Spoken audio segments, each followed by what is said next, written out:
Now, the 2-week-old bombardment of Gaza by Israel following a deadly attack on the Jewish state has resulted in the death of over 3,000 Palestinians.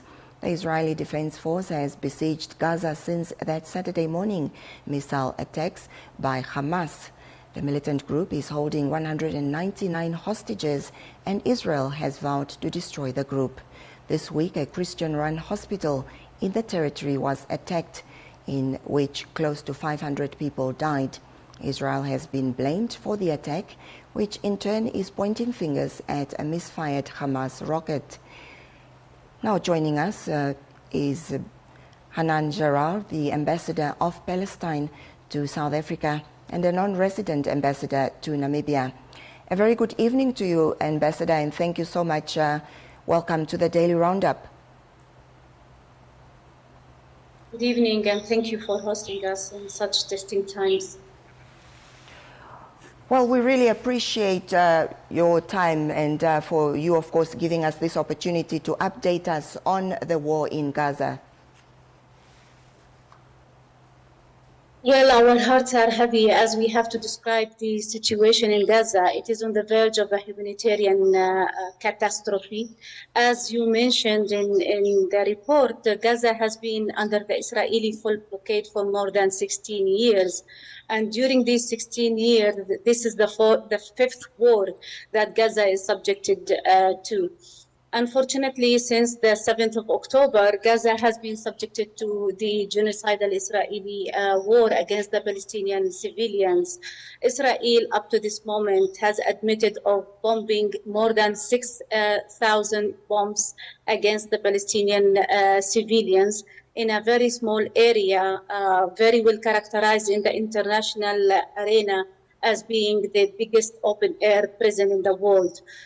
More than 3,000 Palestinians have been killed up to this moment. 60% of them are women and children.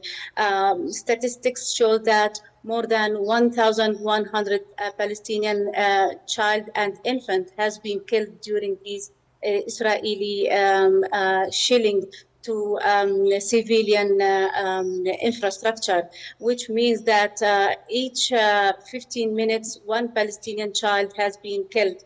More than 13,000 Palestinians have been injured during this aggression war against the Palestinian civilians. More than 350,000 Palestinians have lost their residences, and they are sheltering 92 UNRWA schools up to this moment. Evacuation orders by the occupying power has been given to 1 million Palestinians to evacuate the areas of North Gaza and to move into the southern parts of Gaza, which means that these a plan for transferring more than the half of the population of Gaza. The second day of the Israeli assault aggression against the Palestinian people, their Minister of Defense issued a genocidal statement, said that he will not allow any kind of food supplies, water supplies, or electricity to come into Gaza as they control the borders. And up to this moment, Gaza is on the verge of a humanitarian crisis as there is no potable water. Hospitals are running without electricity, without fuel to generate electricity, and without even medical supplies. More than 50 Palestinian families have been completely wiped out of their civil registry and left with no surnames due to the Israeli massacres committed on civilian targets.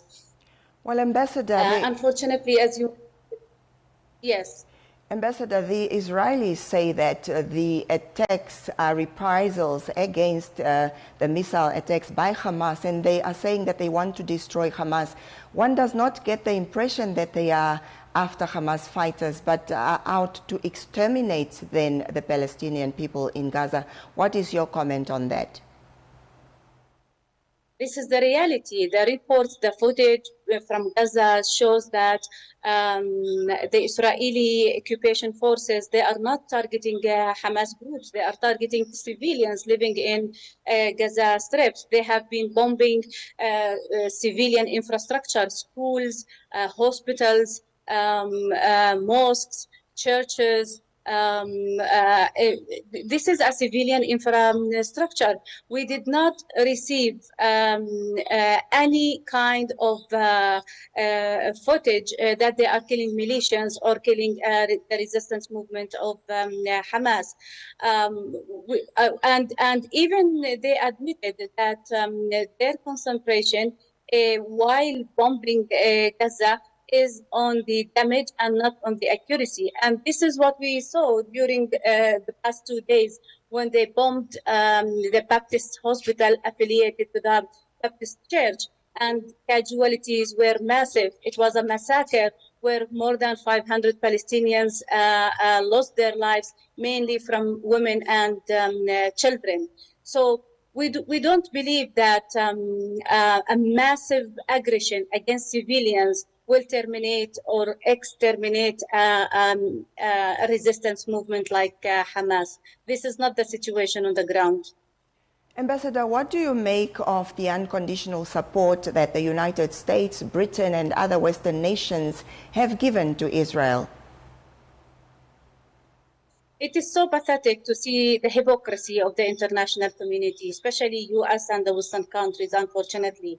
But it's not something new or it's not something strange, as we do believe that Israel is not a normal state. Israel is an imperialist project, and US is not and US and the Western countries, they are colonial powers. So the relationship between colonial powers and an imperialist industry or project is something we can see that is normal. But unfortunately, we are so much disappointed because we used to believe since the engagement of the Oslo peace process in 1993 as Palestinians and recognizing the state of Israel with good faith of establishing our own independence state beside the Israeli country or state, that US and the Western countries would be like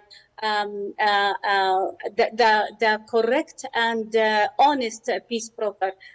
But the events day by day after 30 years of engaging into the peace process without any result shows that they are not honest peace brokers for the Middle East peace process. Now, one gets the feeling that the conflict can snowball into a regional conflict, drawing in other Arab states that are sympathetic to the Palestinian cause. Your comment about such a scenario, Ambassador? Well, everything is put on the table and all the scenarios are open. And what we saw from the US engagement, Western engagement, not only by the high-profile visits by the officials, but also bringing battleships, bringing weapons, bringing missiles to Israel to support Israel in their invasion for the Palestinian territory, shows that all doors are open for such a kind of conflict. Maybe it will be regional, maybe it will be limited. Well, as Palestinians, we hope that this genocidal war against Palestinians will end as soon as possible and with a minimum casualties, despite the fact that we already lost a huge number from our young people, women, and civilians. But everything stays open. All the possibilities are open. Is there any one party that can win this war? We cannot say about what's going on as a war, because a war you need two equivalent parties. We are talking about a resistance movement that, according to international law, the resistance movements have the right to make use of all the equipment, of all the instruments available for them to achieve their independence. This is something guaranteed by the international law, by the international humanitarian law, and by the Geneva Fourth Convention of 1949.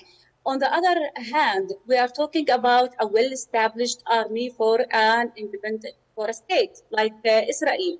So the relationship here is not a war, it's an aggression of an occupying power, which is Israel, against people who are under the occupation. And again, according to international humanitarian law, the Israelis, as an occupying power, they should shoulder the responsibility of providing protection for the people under occupation, which is not the case. So we cannot talk about like who's winning this war, because it's always the wars, always the conflicts is a lose-lose situation. So, Ambassador, what can you say could be the solution to the current war, and what do you foresee as a long-term solution to this situation? On the short term, we have to look at the moment. At the moment, Gaza Strip is living a humanitarian crisis, a humanitarian catastrophe. We need to first of all, try to open the humanitarian corridors with Gaza, with the Rafah border. Hopefully by tomorrow, it will be open for some entrance for some humanitarian aid, medical aid, food supplies, fuel for electricity. This is the most urgent thing that is needed in Gaza. Water. Gaza is running out of potable water, and you can imagine the life without potable water. Hospitals are full of dead people, are full of injured people. We need to find humanitarian corridors to bring medication support for these people. People who has been displaced and are sheltering on our schools should return back to their homes. We need to look immediately for a ceasefire. We need to stop this aggression against the Palestinian people. On the long run, the answer is obvious. Palestinians has been subjugated to an apartheid regime, to an occupation since 75 years now. And after this time, Israel has been moving from a colonial expansionist settlement regime into an apartheid regime. So the solution on the long run will be to bring this apartheid regime down, to end the Israeli occupation, to enable the Palestinians to establish their own viable independent states on the land of 1967 borders. The equation is easy, live and let others live. And that's why Palestinians, as peace-loving nation, we engaged in the peace process in 1993, and we recognized the state of Israel. Until this moment, Israel did not recognize Palestinians, and they always say, especially lately, that Palestinians have three options: either to live under the Israeli occupation, or to die, or to leave. And this is something that will never, ever happen, because Palestinians have experienced the meaning of being in refuge since 1948, when Israel occupied the Palestinian land and scattered in refuge more than 750,000 Palestinians at that time. Now they are becoming 7 million Palestinians, still scattered in refuge all over the world without the right to return back to their homeland. So what we are looking for is to end the Israeli occupation, and not every now and then to look at the symptoms of this occupation, like wars or resistance or any mean that is taking place on the ground. Ambassador, we appreciate your time. Thank you so much for speaking to us tonight. Thank you for hosting me. Thank you. Well, we have been speaking there to Ambassador Hanan Jarrar, who is the ambassador